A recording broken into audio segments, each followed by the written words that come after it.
to gaming and welcome to the retro review. In this series we look at games that are at least 10 years old, we see how they scored when they released and how they fare today. And with the recent release of Mortal Kombat 11, I thought it was perfect timing to go back and play an old Mortal Kombat game. The only one I could find in my collection is Mortal Kombat Trilogy. Now, I'd never heard of this one. I managed to pick it up with a bunch of other N64 games. Apparently it's a standalone update to the Ultimate Mortal Kombat 3, which itself was an update to Mortal Kombat 3.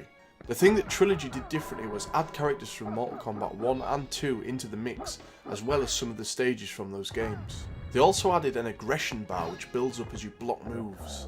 So that's pretty cool. You get a stacked roster, but look at this. The character select doesn't have the fighter names. That's fine if you're a hardcore fan and know them all by their design, but for other players, it takes some getting used to. Not to mention that a few characters have similar designs, so I'm just going to take my time here and figure out who I want to be. Wait, it just made the selection for me? Why is the game rushing me? If it were an arcade machine then I'd understand, but this is specifically released on consoles. There's no reason for it to do that.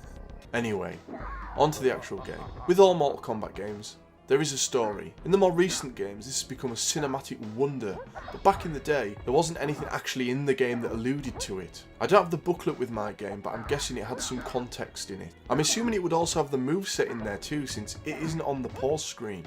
Lucky for me, I have the internet, and I found all the moves that I need.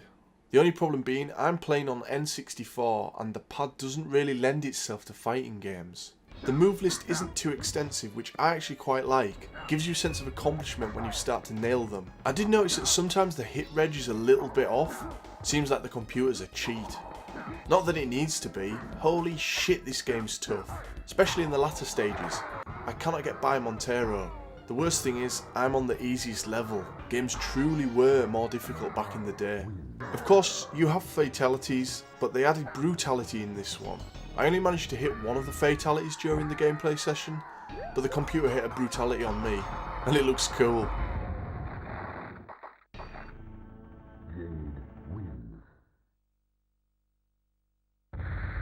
This game was met with mixed reviews back when it was released, and I can kind of see why. It isn't the easiest game to just pick up and play, so should you go back and give this one a go?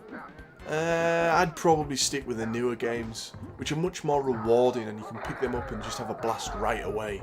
That's all for this retro review. I'll see you in the next video.